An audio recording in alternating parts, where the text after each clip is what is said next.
Kemanakah aku dapat pergi, menjauhi rohmu yang suci, kau sahabat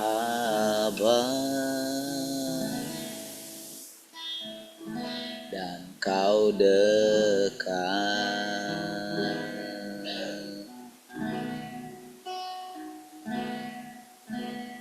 Bahkan seluruh pengabdianku tak bisa membalas kesetiaanmu, sungguh mulia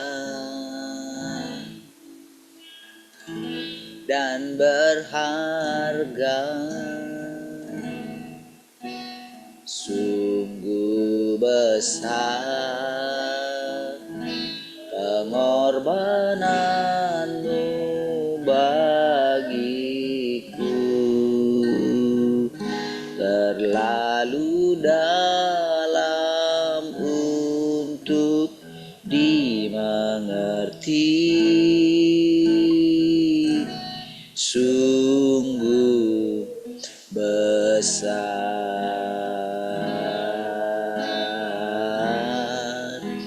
sungguh indah yang kau pikirkan tentangku, tak terselami bagiku. Oh, sungguh indah.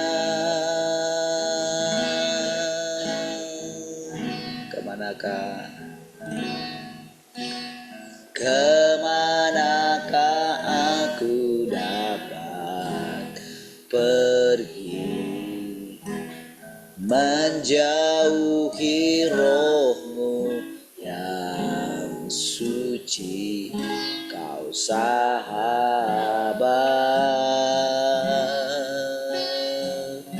dan kau dekat.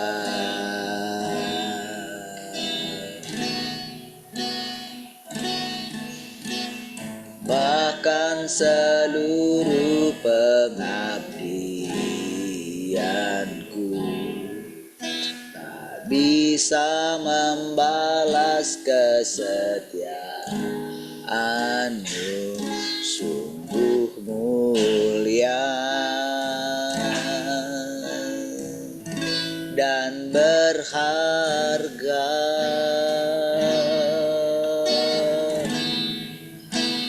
Sungguh besar pengorbananmu bagiku,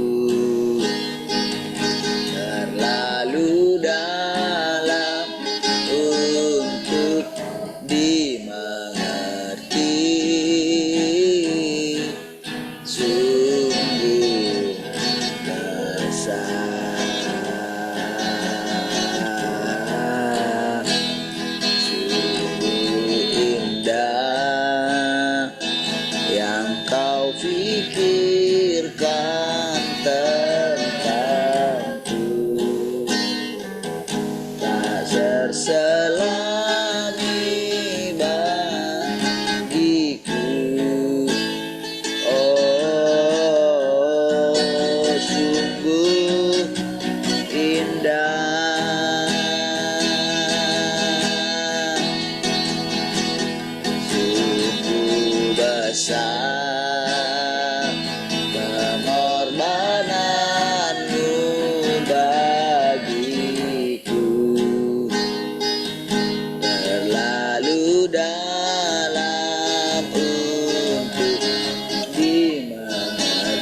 selami bagiku.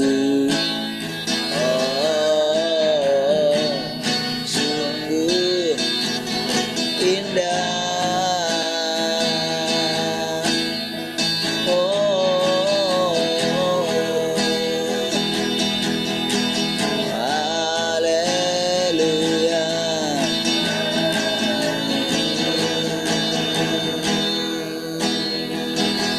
Haleluya.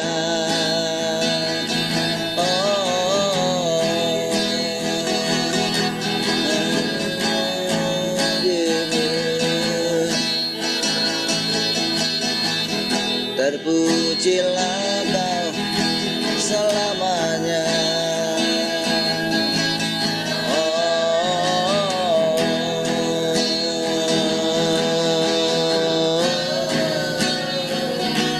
Ku mau memujimu, ku selalu pujimu.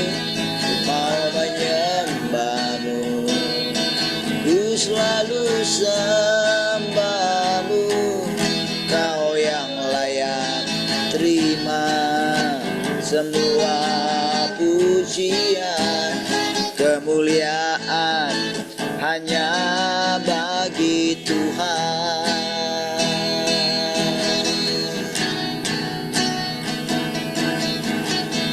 Yesus, kau sungguh baik. Yesus, namamu indah. Yesus, ku cinta kau selalu. Ku tinggikan, ku agungkan selamanya. Yesus, kau sungguh baik. Yesus, namamu indah. Yesus, hingga kau selalu. Ku tinggikan, ku agungkan selamanya. Ku mau memujimu, ku selalu. Ku mau menyembahmu, ku selalu sembahmu. Kau yang layak terima semua pujian, kemuliaan hanya ku mau memujimu, ku mau memujimu. Ku selalu pujimu, ku mau menyembahmu, ku selalu sembahmu.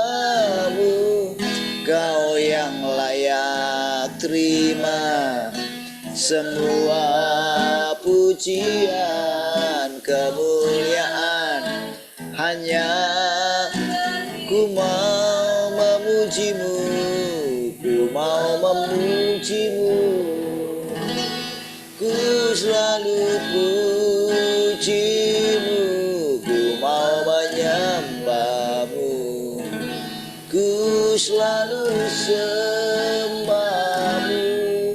Kau yang layak terima semua pujian, kemuliaan hanya bagi Tuhan. Kau yang layak terima semua pujian, kemuliaan hanya bagi Tuhan. Kau yang layak, kau yang layak terima semua pujian, kemuliaan hanya bagi Tuhan.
Kau Tuhan yang setia, yang selalu menopangku. Mau selalu bersyukur, selalu bersyukur.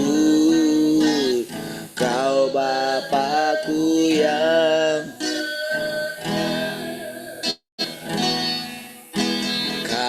Bapakku yang setia, Kau Bapakku yang setia.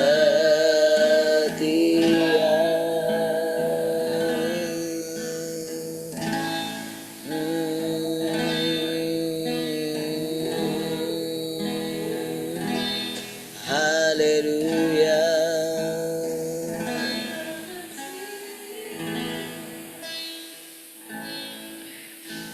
Yesus,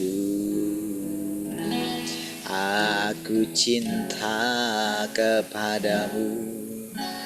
Yesus, aku cinta kepadamu. Yesus, aku cinta kepadamu. Yesusku, aku cinta Kau. Yesus, aku cinta kepadamu. Yesus,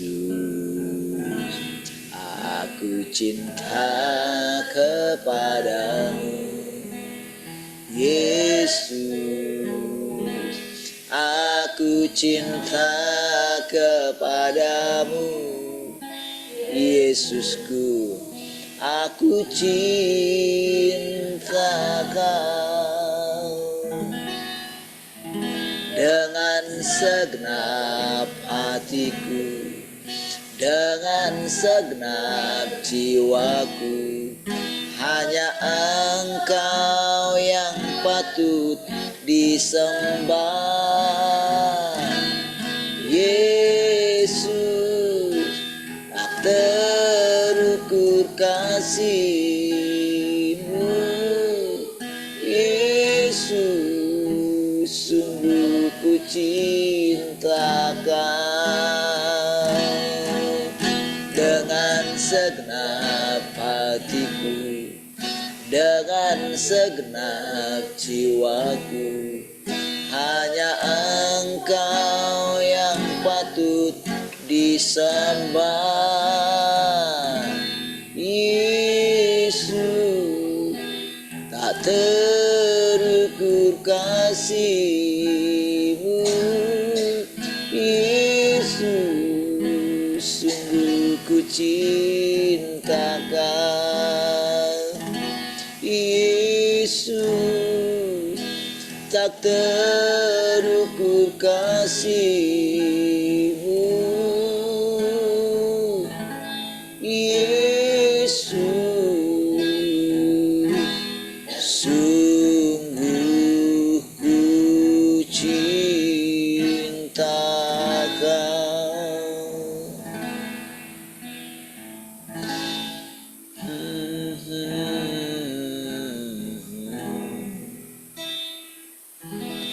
Haleluya.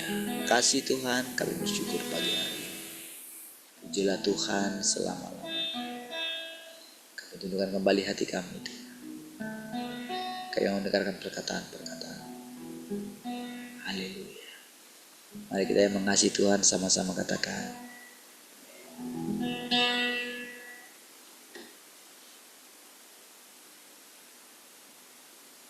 Shalom semua, selamat pagi. Halo, selamat pagi semua.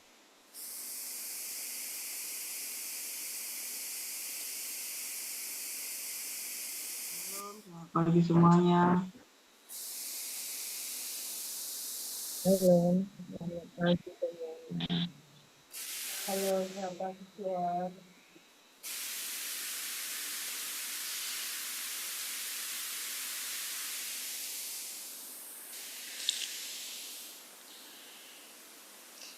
Salam yang di radio.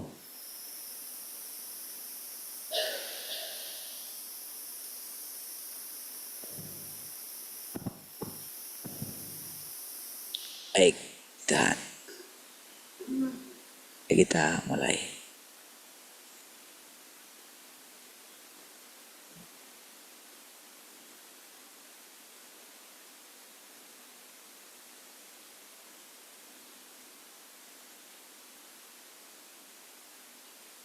Oke.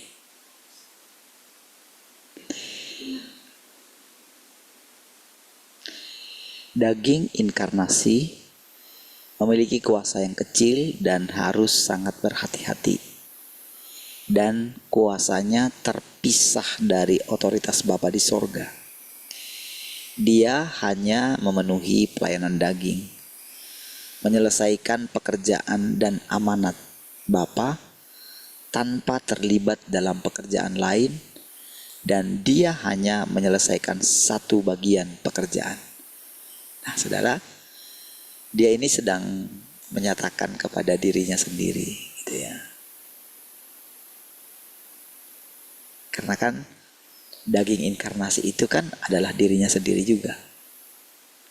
Nah, sekaligus kepada setiap orang yang nantinya akan menyatakan Tuhan itu, saudara. Kan yang akan menyatakan Tuhan itu kan adalah daging. Daging juga kan. Karena kan Tuhan menjadi daging gitu. Nah, di situ saudara kita mesti pahami, saudara. Makanya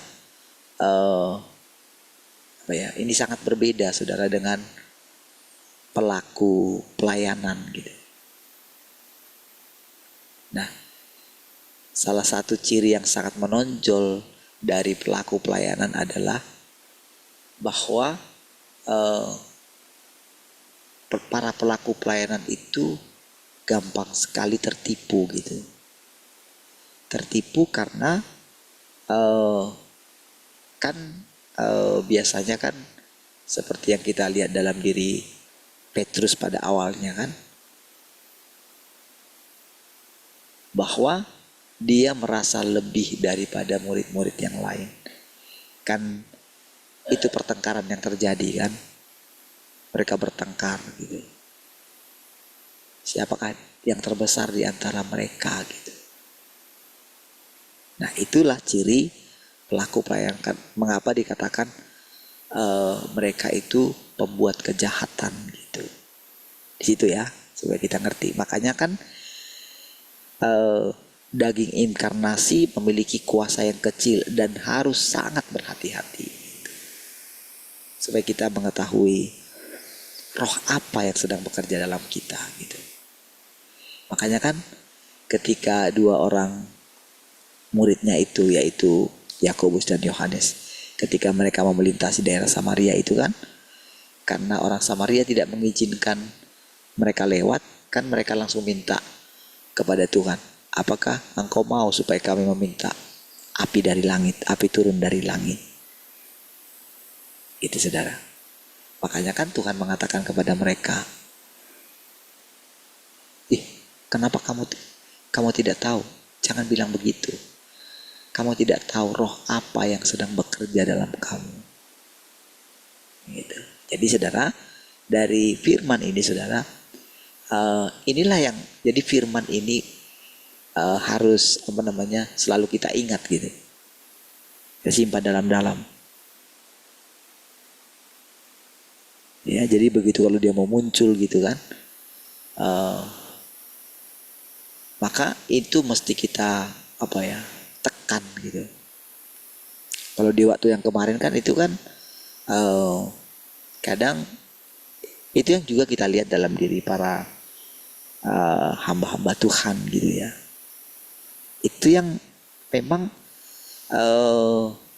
sangat sulit diberantas gitu, karena itu kan nyaman kan gitu. Nah, jadi ini sebetulnya kabar baik sekali bagi orang yang tidak menyadari tipuan iblis gitu. Jadi dia pikir dia masih melayani Tuhan, padahal dia sedang melayani dirinya sendiri, yang tidak lain adalah melayani iblis gitu. Nah, jadi ini yang sangat boleh saya katakan eh, ini sebagai satu jalan masuk kita gitu. Untuk kita boleh melihat bagaimana juga ini jalan masuk kita kepada pekerjaan Tuhan, dan itu juga menjadi jalan masuk bagi Tuhan untuk bekerja di dalam kita, untuk semakin leluasa menyatakan firman-Nya di dalam kita. Jadi kalau kita memiliki roh yang seperti ini atau pikiran yang seperti ini gitu, maka boleh dikatakan ketika ini kan berarti kan Tuhan itu kayak menanamkan satu pikiran gitu, satu firman di dalam diri kita. Nah, jadi ketika kita mempunyai ini, maka roh Tuhan itu semakin bebas gitu menyatakan dirinya gitu. Semakin bebas menyatakan dirinya di dalam manusia itu gitu. Ya.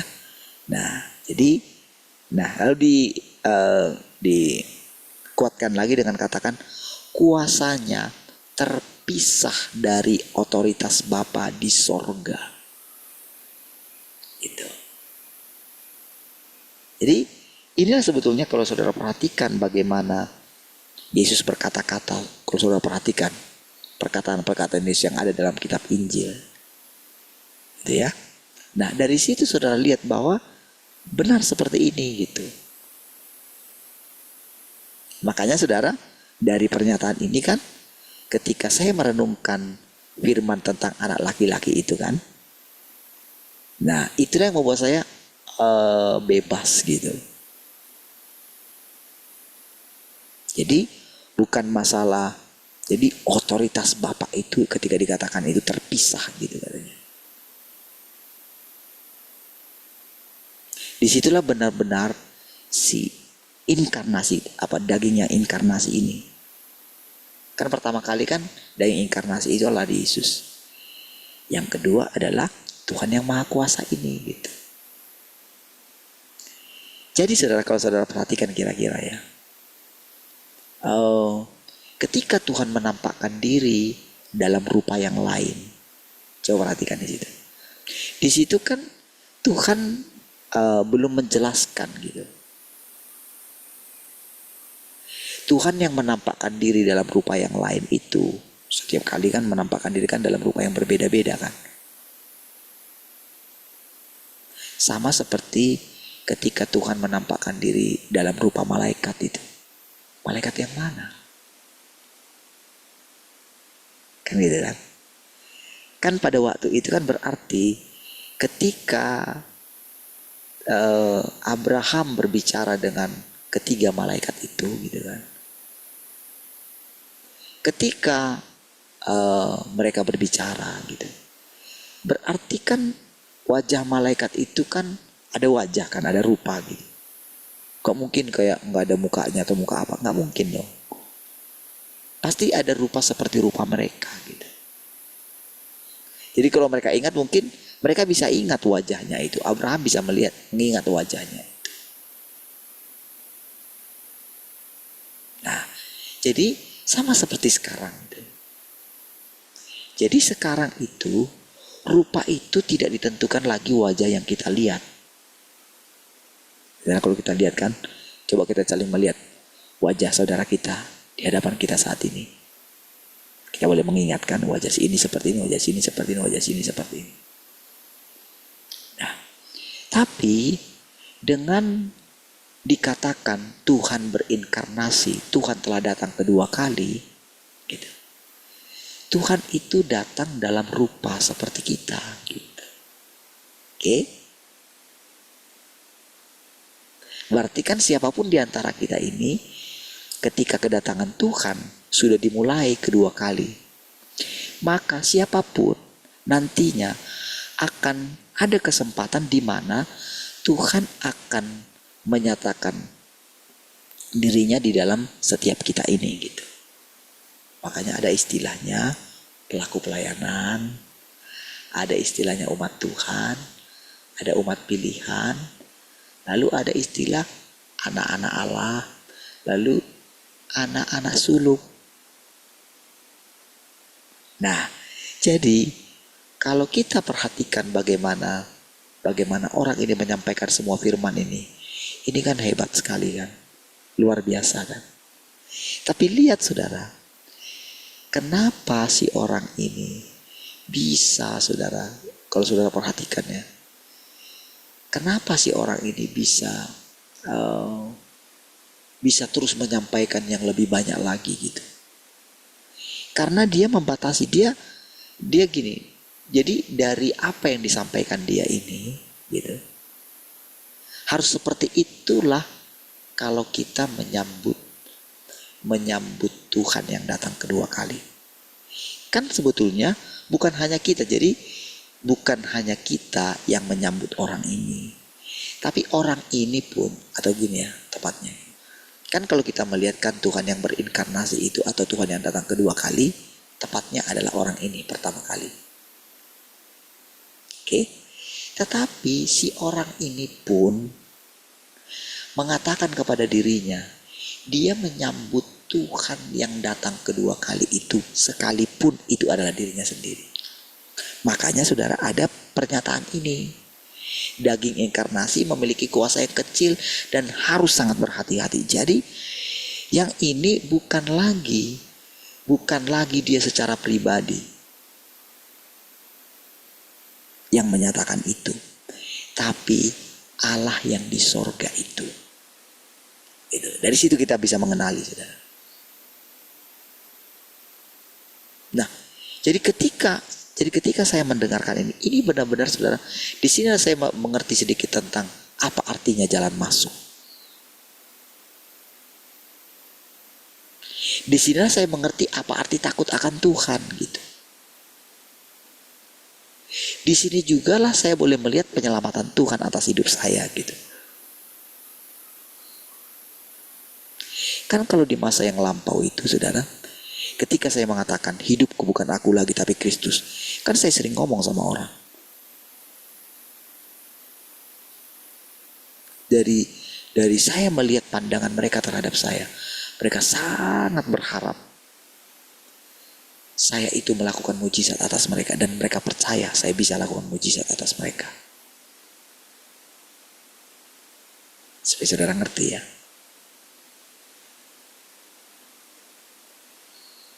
Jadi siapapun gitu, benar-benar pada waktu itu, saudara, saya bisa melihat tak ada lagi halangan gitu.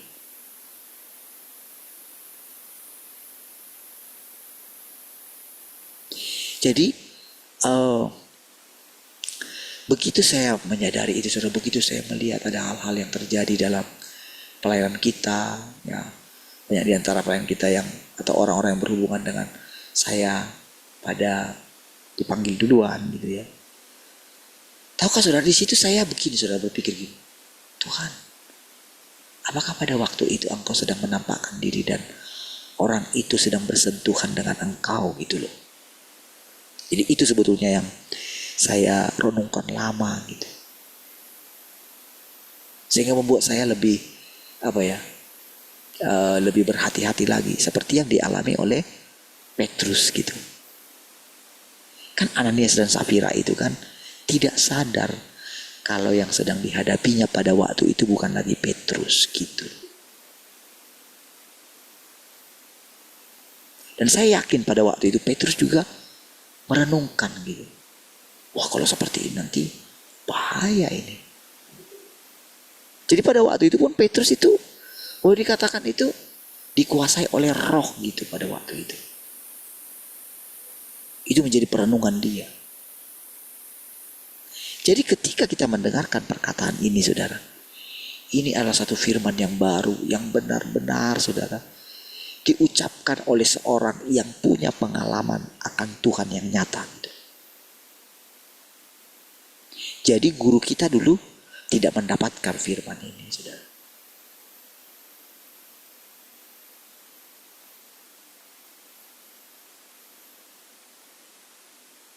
Ini firman yang sangat dalam.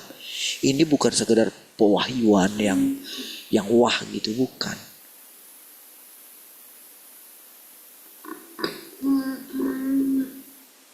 Disinilah kadang-kadang saudara, kalau saya mengingat guru kita betapa tulusnya dia mengasihi Tuhan gitu, mengasihi Bapa, betapa banyaknya perjalanan yang ditempuh dia gitu, betapa sulitnya jalan yang dilaluinya gitu. Dan saya boleh merasakan bagaimana lembutnya dia mengikut Tuhan gitu. Jadi kalau saya ingat firman ini gitu ya, seandainya dulu guru saya mengalami, kan harusnya kan ketika tahun 2011 kan dia katakan itu saudara, bagaimana dia itu dibuat nol sama Tuhan gitu, 2011 loh saudara. Seketika Tuhan mengatakan semua pelayananmu itu nol gitu. Dan ketika Tuhan mengatakan kepada dia, aku baru melepaskan engkau dari neraka katanya. Sehingga dia saudara membuang kembali gitu. Tidak lagi memakai urapan-urapannya gitu. Itu kan satu langkah yang luar biasa. Dan kalau kita lihat tahun 2011 berarti kan itu kedatangan Tuhan itu, kalau kita sejak firman ini dikeluarkan tahun 91 gitu ya. Berarti kan sudah guru kita itu sudah berarti firman pada waktu itu sudah tersebar kira-kira 19 tahun saudara. Atau 20 tahun gitu. Ya kan? Kalau ke 2011 gitu. Dia masih hidup sampai kok 2011 ya? 2004 ya? 2004 kalau nggak salah. Ya 2004 ya. 2004 ya. Berarti sudah sekitar 13 tahun gitu. Ya. Kok 13 tahun? Ya 13 tahun lah. Kalau 2004.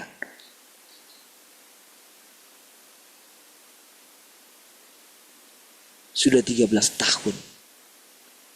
Dan beliau meninggal berarti 13 tahun berikutnya.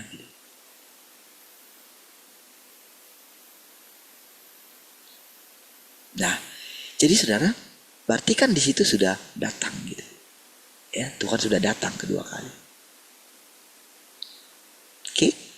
Nah, saudara, si orang ini saudara, bayangkan si orang ini ketika dia pertama kali mengetahui kalau Tuhan sudah datang gitu.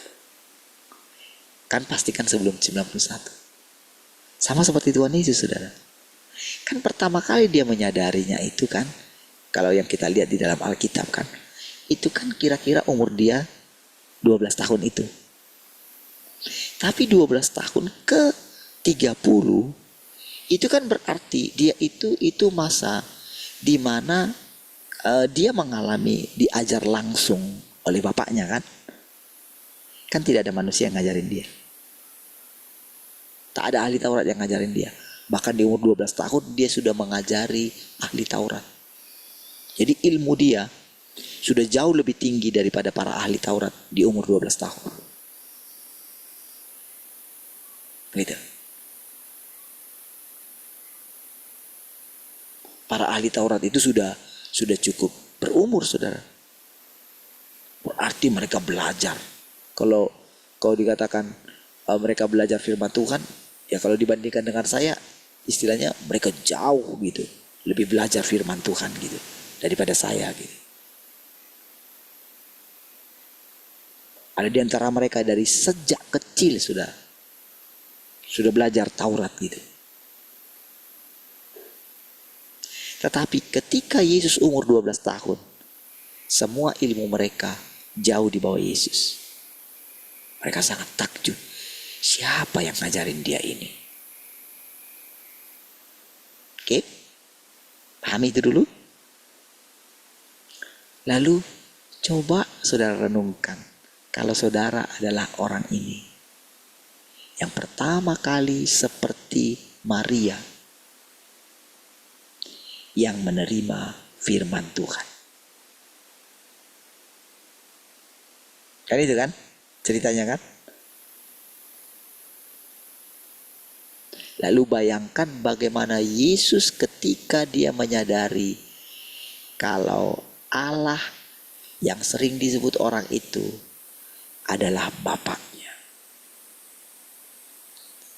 Lalu coba bayangkan ketika mungkin dia terlintas membaca Taurat, yang membaca nubuatan dari Daud di kitab Mazmur dan nubuatan nabi-nabi perjanjian lama. Sama seperti ketika saya pertama kali lahir baru. Ketika saya membaca Wahyu pasal 12, saya nggak ngerti. Tapi ketika berapa tahun yang lalu, ketika saya baca itu, bayangkan kira-kira ketika saya mengatakan, sayalah anak laki-laki itu. Dari mana datang pikiran itu? Saya saudara memberontak pada waktu itu saudara. Karena begini saudara. Karena sama seperti Musa. Nanti ya kalau sudah seperti itu kan berarti sangat riskan sekali saya menjadi sesat gitu. Tetapi saya tidak tahu kalau itulah jalannya. Berarti kalau saya mengakui itu berarti sebetulnya saya sedang mengakui atau mengizinkan Tuhan itu datang dalam hidup saya gitu. Artinya saya di titik itulah sebetulnya saya sedang mendengar ketokan pintu yang sesungguhnya di hati saya gitu.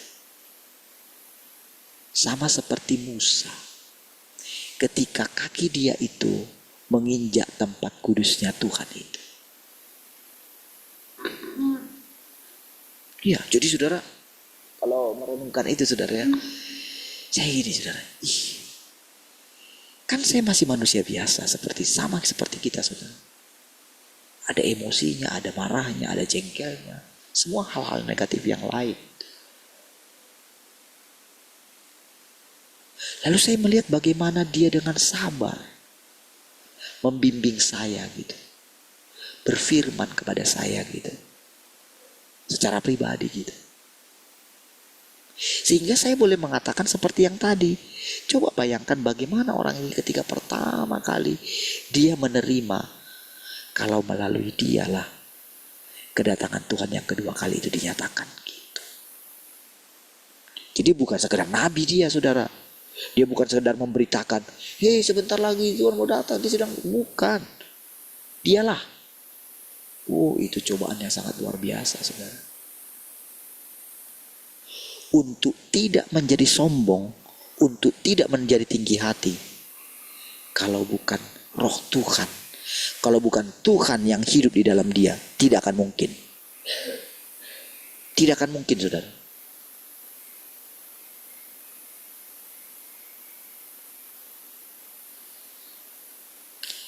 Jadi juga Tuhan yang akan bekerja di dalam dia, dilihat dia saudara.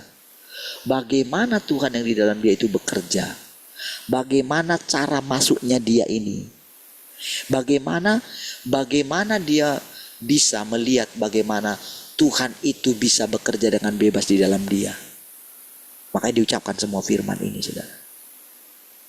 Makanya semua firman ini bukan dari dia saja. Tetapi tanpa dia, semua firman ini tidak akan ada. Gitu loh saudara.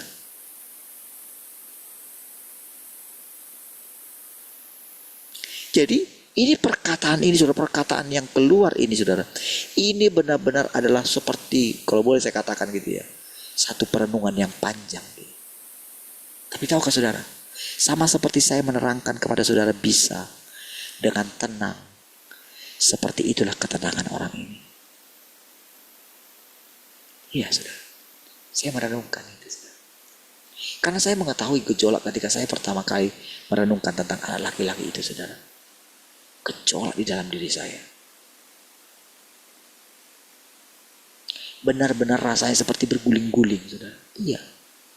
Dan memang pada waktu itu, kalau saya ingat waktu itu saudara, saya benar-benar merasakan seperti yang dialami oleh Ray Joyner itu ketika pedang itu ditusuk ke dalam jantungnya itu, saudara. Jadi dia merasakan benar-benar seperti menghadapi pedang gitu. Ditusukkan ke dalam jantungnya itu, saudara. Dia merasakan sakit pertama, tapi semakin dalam dia merasakan kelegaan, saudara. Jadi saudara saya mengerti gitu.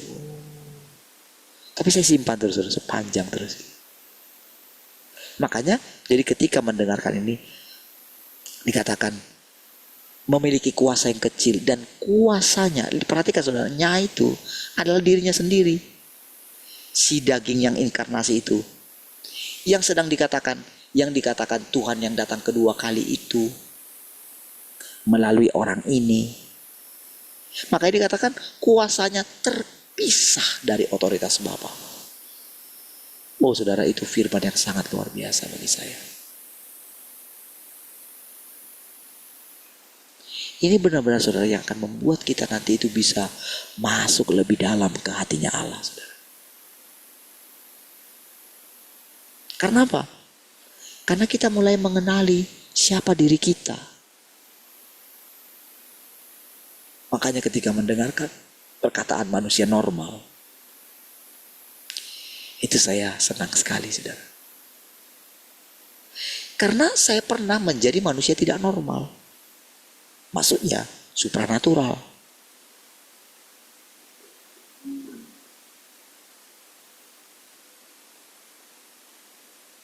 Kan banyak hal-hal yang adikodrati yang terjadi, saudara. Banyak, saudara.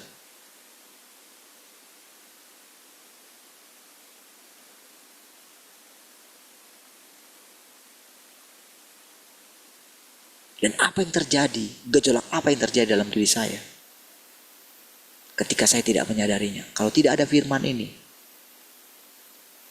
kalau saya tidak, pada waktu saya mendengarkan pernyataan dari orang yang di Pekanbaru itu, saudara, kalau saya tidak merendahkan diri saya, mungkin tidak akan seperti sekarang.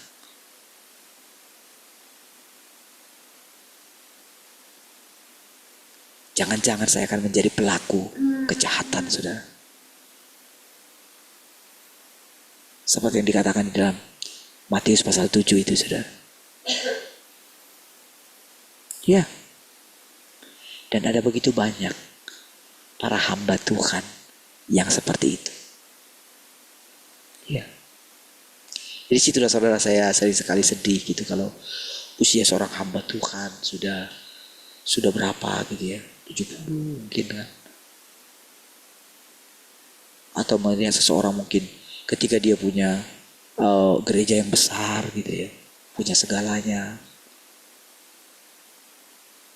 banyak orang, punya banyak gedung, punya ini, sudah mencapai banyak hal, mungkin sudah dipakai kemana-mana, ke bangsa-bangsa mungkin dipakai gitu ya, mungkin bisa berdiri di hadapan ribuan orang dan orang terpukau, dan dia sangat menikmati itu. Disitulah saya merasakan kesedihan yang luar biasa, saudara. Betapa malangnya hidup orang ini, betapa susahnya orang ini keluar dari keadaan itu nantinya. Iya. Disitulah kadang-kadang saudara, saya pengen sekali saudara datang kepada mereka gitu, berbicara dari hati ke hati. Iya. Tapi ketika saya perhatikan, saya ngomong kepada teman-teman saya gitu ya, tapi mereka tidak ngerti gitu ya, tidak bisa masuk dalam gitu. Disitulah saya melihat saudara, bagaimana Tuhan itu ingin datang kepada orang itu, tapi orang itu sudah punya Tuhan yang lain dalam hati mereka, yaitu Tuhan zaman dulu.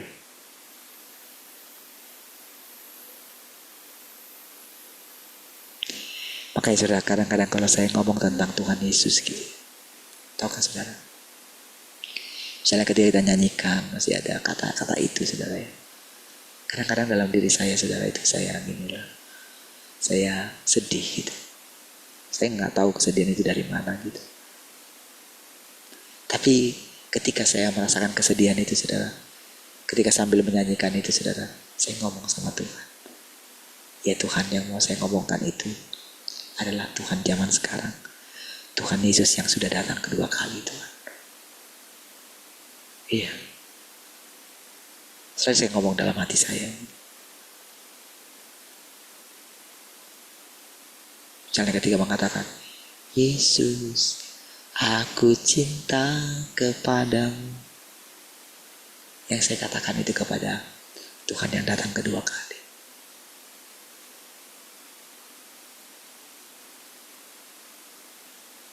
Dan kita tahu kan, setiap apa yang kita ucapkan dari hati kita yang paling dalam itu langsung didengar sama Tuhan. Sekalipun kita nggak ucapkan dengan mulut kita, Dia tahu kok.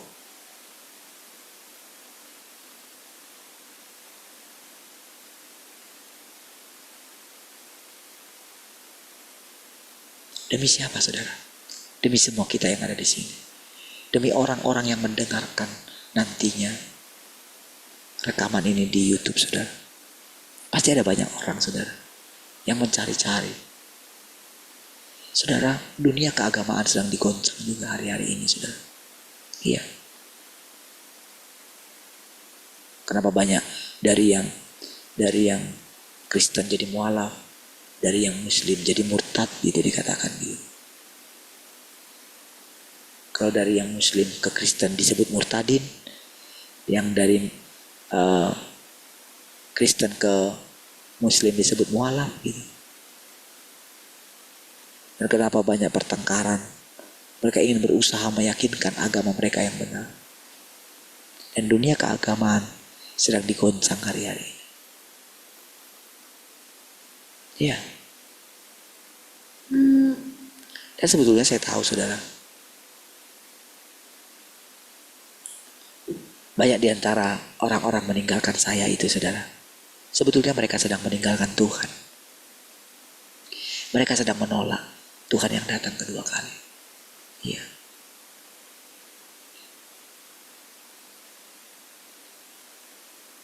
Makanya boleh dikatakan tidak ada masalah dengan saya sebetulnya. Dengan saya secara manusia. Ketika saya mengucapkan firman yang lain, itulah yang membuat saya ditolak gitu. Tapi mau bilang apa? Tuhan Yesus juga dulu mengalami hal yang sama. Dia harus mengucapkan firman yang berbeda. Lalu Tuhan mengatakan, apakah kamu tidak akan meninggalkan aku juga?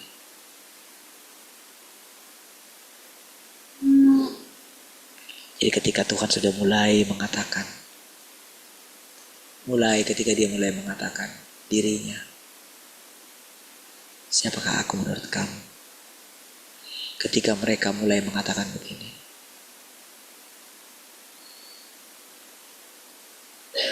ketika dia mengatakan, ketika murid-muridnya mengatakan kalau engkau sekarang berterus terang, gak kau sembunyikan lagi. Lalu Tuhan bilang, percayakah engkau sekarang?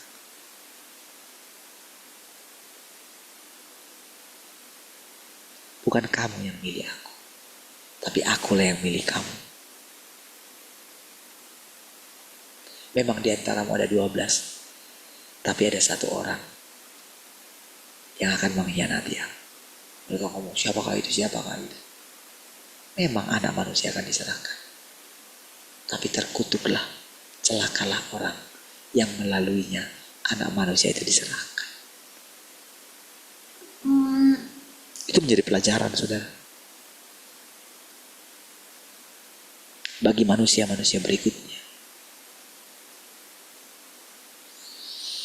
Nah, jadi saudara, satu pernyataan ini, saudara, simpan dalam hati saudara. Ingat-ingat selalu. Ketika datang pencobaan yang mengatakan, bukankah engkau anak Allah? Selalulah sanggah gitu. Kalau kita adalah anak manusia. Berbeda dengan yang dikatakan oleh guru kita dulu. Allah menjadi manusia supaya manusia menjadi Allah. Bahaya perkataan ini. Yang benar adalah kita tetap anak manusia. Kita mesti pegang itu. Tuhan Yesus saja terus mempertahankan dirinya adalah anak manusia. Dan di dalam kitab Wahyu tetap ada dia itu. Aku melihat di antara pelita itu kan, kaki Dian itu katanya. Aku melihat seorang anak manusia. Sudah lihat itu.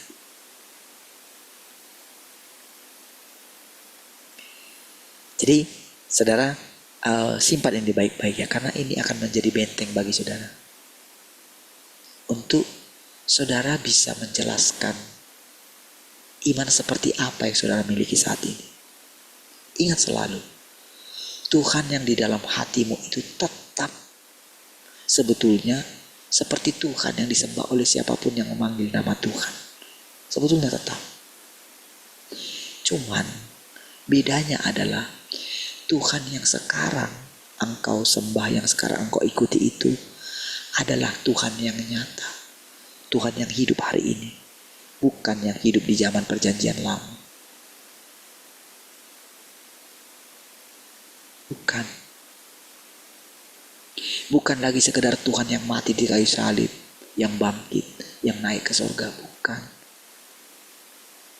Tapi adalah Tuhan yang sudah sekali lagi datang menjadi manusia. Dan sekarang dia sedang menjemput kita. Itulah artinya saudara. Dia menjemput kita. Dia sendiri yang langsung jemput saudara. Itu sebabnya dia ketok pintu rumah kita. Dia bukan sekedar sampaikan undangan melalui media sosial, melalui WA, bukan. Dia tidak seperti yang dikatakan di dalam kitab Yoel, pasukan itu masuk melalui pintu-pintu, melalui jendela-jendela katanya. Bukan. Itulah melalui internet, saudara.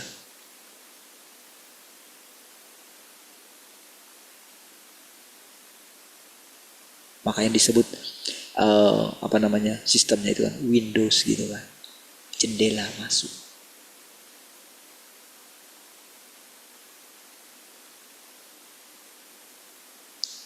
Saudara, dia itu datang menjemput, membawa undangan itu langsung. Jadi yang jemput dia langsung. Makanya dia ketok. Seperti saya katakan tadi sama saudara, ketokan Tuhan kepada saya adalah ketika berbicara mengenai anak laki-laki itu, saudara.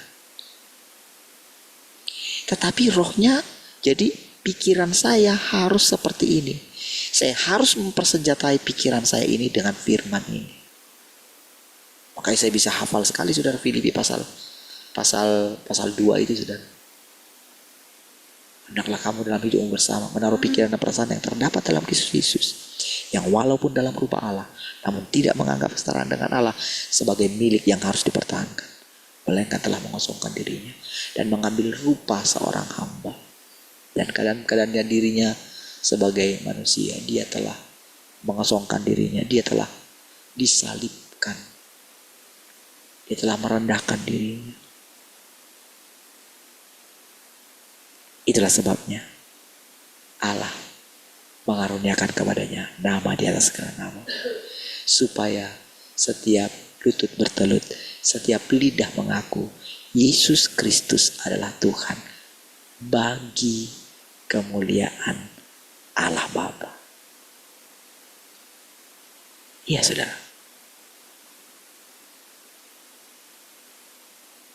Jadi ini sama dengan ini saudara, tapi ini lebih spesifik lagi saudara.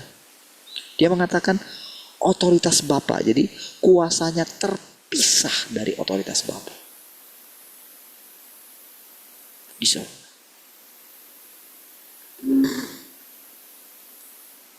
Maka yang dikatakan di awal itu harus sangat berhati-hati. Wah, ini boleh katakan saudara, terpujilah Tuhan. Dan lihat saudara, dia hanya memenuhi pelayanan daging, menyelesaikan pekerjaan dan amanat Bapa tanpa terlibat dalam pekerjaan lain, dan dia hanya menyelesaikan satu bagian pekerjaan. Oh.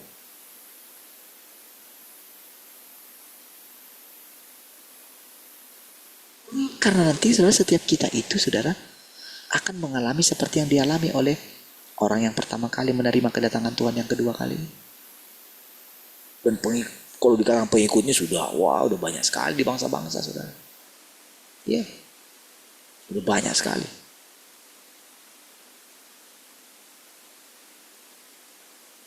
Bagaimana cara mereka beritakan Injil itu, kegigihan mereka, makin lama makin kuat saudara. Mereka tidak takut sama sekali dengan segala penderitaan.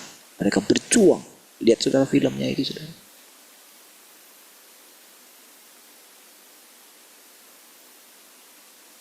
Kokoh sekali. Walaupun banyak juga saudara, pasti banyak di antara mereka juga seperti yang kalau kita lihat dalam firman ini saudara, kan diceritakan apa adanya kan. Bagaimana keadaan mereka, untuk kalau sudah baca lebih dalam lagi, banyak juga hal-hal yang harus ditegaskan, harus ada peraturan-peraturan saudara. Mengenai kalau misalnya pergi pelayanan, tidak boleh laki-laki dan perempuan misalnya gitu. Iya, sangat ketat sekali. Bagaimana mengenai persembahan segala macam saudara.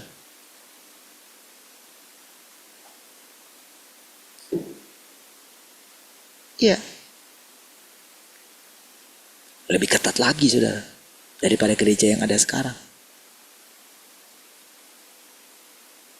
Bagaimana mengenai para pemimpin-pemimpin yang mengajar gitu.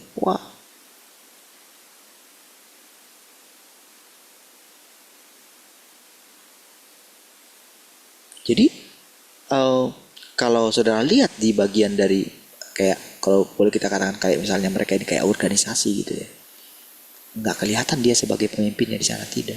Ada pemimpin-pemimpin yang lain. Ya, dia harus disembunyikan saudara. Orang ini disembunyikan malah. Harus dengan ketat. Kalau ada yang mengatakan di mana dia, mereka tutup mulut.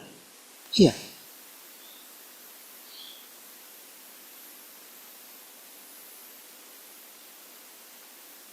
Sehingga nggak tahu, nggak ada wajahnya dikasih tunjuk dimanapun gitu. Makanya saudara, mereka buat film-film itu bukan orang itu saudara, bukan mereka yang terlibat dalam film-film itu, bukan profesional, artis-artis itu saudara. Jadi boleh dikatakan ya, hampir dikatakan ya,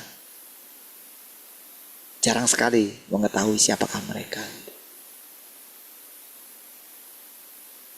Bukan seperti sekarang kalau bikin apa gitu, bikin KKR, hamba Tuhan, gitu. Wajahnya besar-besar, dipampang gitu kan. Hadirilah KKR yang dia dilayani. Kalau nggak ditambahin dengan disertai dengan perjamuan kudus. Ini asli, anggurnya ini asli. Rotinya ini anggur, apalagi kalau roti itu di sini ayat-ayat gitu kan. Saudara, itu industri agamawi itu saudara, ngeri sekali saudara. Semua itu kan dijual ya. Bagaimana lagi pernak-pernik misalnya, pernak-pernik kayak tabut perjanjian gitu. Dijual saudara, mereka beli, nanti mereka taruh di kamarnya. Seolah-olah saudara, dengan membuat itu di kamar mereka, seolah-olah itu adalah ruang Maha Kudus gitu. Coba ya. Tak sadar mereka tertipu. Sama seperti ya ketika dulu kekristenan dulu membuat patung-patung gitu kan, patung Yesus lah, salib lah, lalu mereka buat lilin di sampingnya kan gitu kan. Lalu mereka buat kayak gini, mereka berdoa.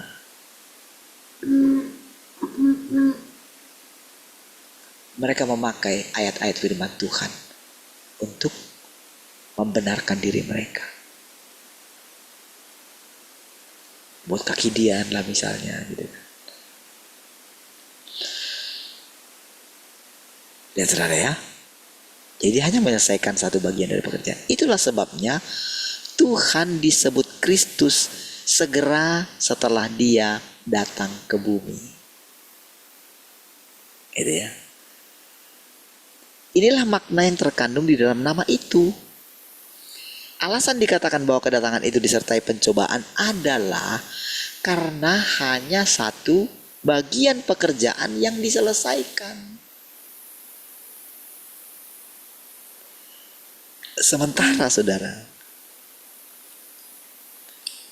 Sementara kalau roh antikristus itu ingin menyelesaikan semua pekerjaan, gitu loh saudara. Makanya saudara, kalau saudara perhatikan ya, kalau saudara perhatikan bagaimana ini saudara, kan gereja-gereja itu kan kebanyakan jadinya kan punya sekolah lah, punya yayasan inilah, yayasan itulah. Coba lihat saudara, menampung orang-orang miskin lah. Iya, karena mereka mau berusaha menyelamatkan manusia dengan caranya tentu.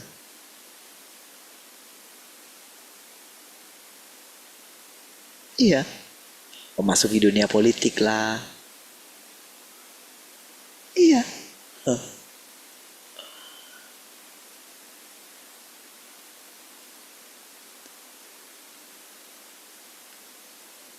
Makanya seperti saya katakan sering kepada saudara gitu ya. Ketika saya melihat diri saya gitu ya, ketika mengalami banyak hal lah gitu ya.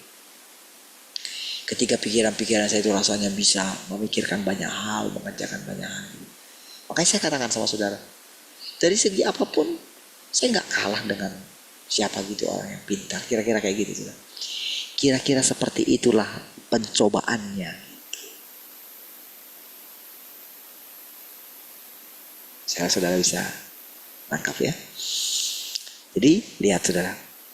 Selain itu, alasan Bapa hanya menyebutnya Kristus dan anak yang dikasihi, tapi belum memberinya seluruh kemuliaan, justru karena daging inkarnasi datang untuk melakukan satu bagian pekerjaan. Wow, siapa saudara yang bisa menerangkan ini?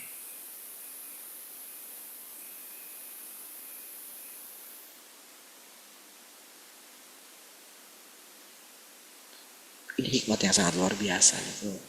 Kalau saudara bisa nangkap ini saudara ya. Saya mungkin bisa merasakan kedalaman dari perkataan ini karena apa saudara? Karena saya mungkin mengalami banyak hal gitu dalam hal misalnya membuat mujizat dan sebagainya gitu. Saya merasakan bagaimana gejolak di dalam diri saya seolah-olah apa saja bisa saya lakukan gitu. Dan itulah yang dialami oleh guru kita dulu saudara. Ya.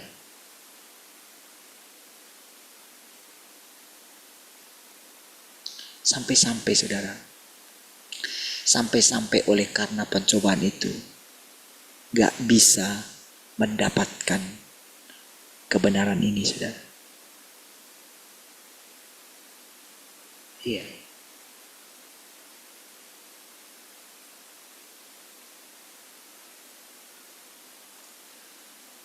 Tapi saudara, karena ada firman Tuhan, Abraham bersukacita melihat hariku.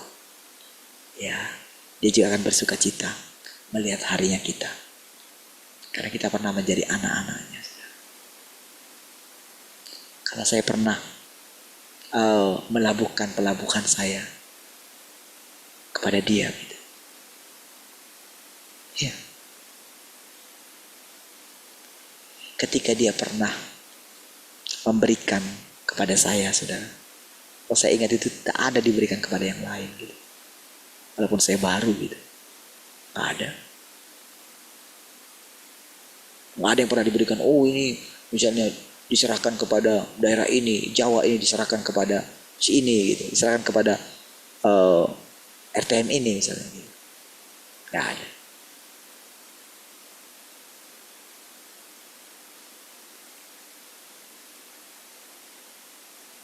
Jadi dari situ saudara, kan gak ada segala sesuatu yang terjadi saudara secara kebetulan gitu.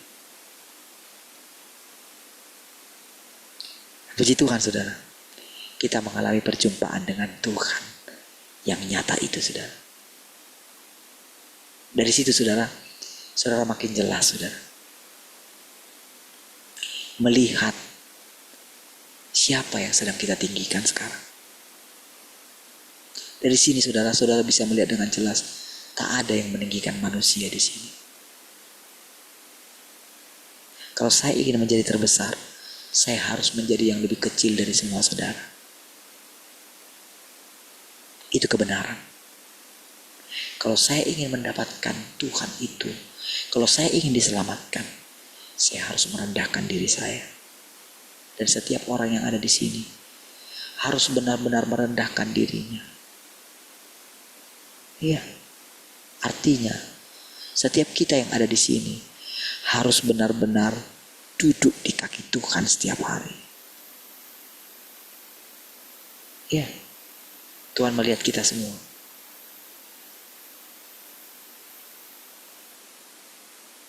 Jadi semua firman ini, walaupun itu keluar dari mulut saya saudara, saya tidak boleh menjadi seperti orang yang sudah tahu gitu, gak bisa. Sekalipun itu keluar dari mulut saya tidak boleh menganggap itu dari hikmat saya. Saya harus benar-benar menyerahkan terus pikiran saya ini kepada Dia gitu. Saya harus keras juga terhadap diri saya. Saya harus berani juga menegur diri saya sendiri.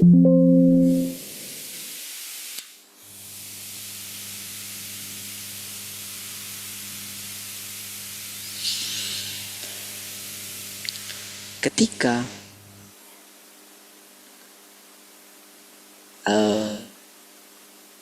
nanti saudara boleh baca ya di dalam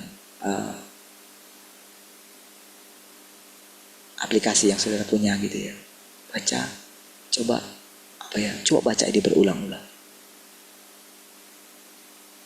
Ini penting sekali. Karena gini saudara, memang sudah waktunya nantinya. Kan ketika saya berani bicara sama saudara seperti ini kan, itu kan saya sedang mengatakan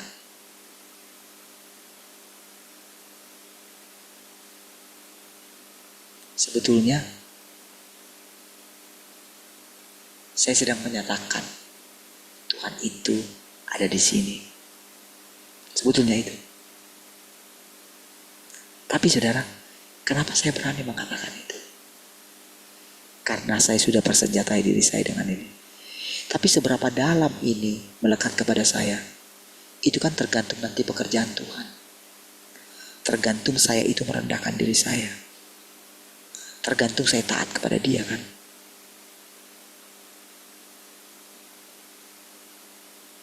Jadi dalam hal ini saudara, Bapa yang di sorga itu kan memperhatikan pertumbuhan saya. Tuhan yang berinkarnasi itu, Tuhan yang datang kedua kali itu, juga kan akan perhatikan. Apakah dia kan akan tahu, apakah saya telah menundukkan diri saya kepada Dia yang sedang berbicara melalui mulut saya, yang sedang ada di pusat pemerintahan di pikiran saya, di pusat kendali pikiran saya.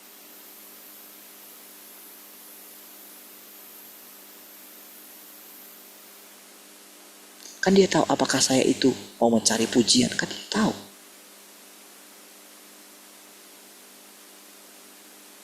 Ketika misalnya Dia katakan kepada kita, saya ingat dulu ketika saya dibaptis, dulu yang saya bayangkan adalah, inilah anakku yang kukasihi, kepadanya lah aku berkenan.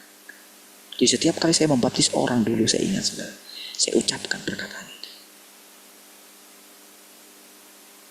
Kalau saya ucapkan berarti saya sudah menerima perkataan itu terlebih dahulu kepada diri saya sendiri. Disitulah saya melihat bagaimana pekerjaan Tuhan, bagaimana usaha Tuhan, bagaimana ketekunan Tuhan terus menjagai saya sampai dengan hari ini.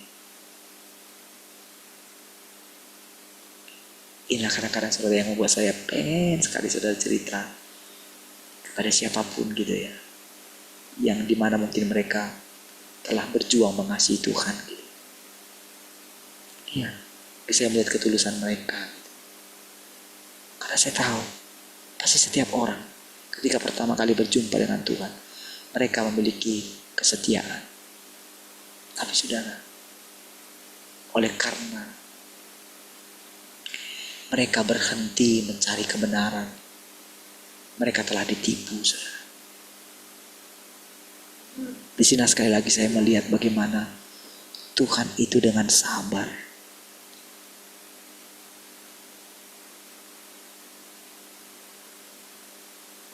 Di sini kita sudah mulai mengerti, saudara, tentang bebannya Tuhan, saudara. Ya, kalau Tuhan sabar terhadap kita, bukankah kita harus sabar kepada banyak orang, saudara? Ya. Kalau Tuhan sabar menunggu saya sampai dengan hari ini,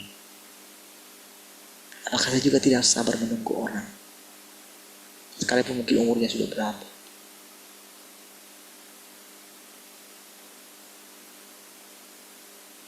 Baik, saudara.